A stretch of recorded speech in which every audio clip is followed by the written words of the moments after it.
It's not one of the great train journeys of the world. For many, it's a nightmare trip.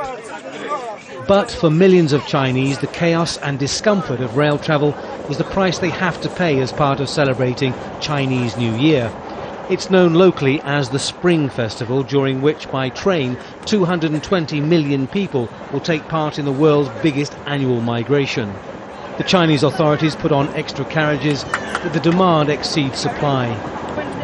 It seems as if every centimetre of this train is taken. There is standing room only, and so full that hundreds of people who bought tickets had to be turned away. But the rail authorities say everything is under control. There is no chaos, there is no problem. These have got a ticket to ride, and they don't care about the discomfort. 40% of rail travellers during this holiday period are migrant workers going home for the first time in a year.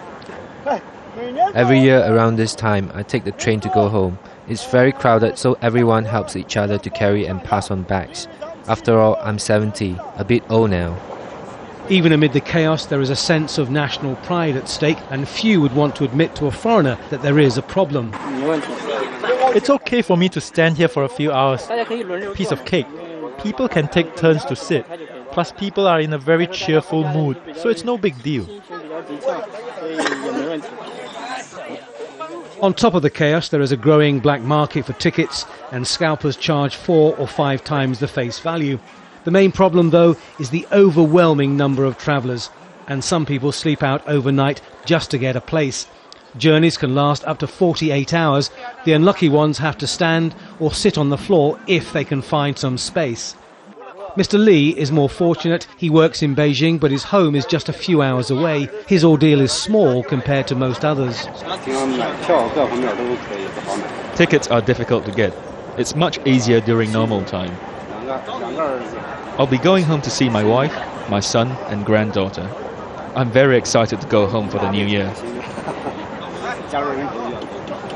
He lives in Hebei province and, like many Chinese, spends a quiet New Year. But a cup of tea and a hug of his 2-month-old granddaughter Xuan is something hard to beat. 7 days holiday and then back to this. Travel going off the rails. In the coming years, authorities plan to extend the rail network and introduce high-speed trains and maybe introduce airline-style ticketing to deter corruption. But for some years to come, millions of Chinese rail travellers will still earn their New Year holiday in a way that has also become part of tradition. Tony Birtley, Al Jazeera, Hebei Province, China.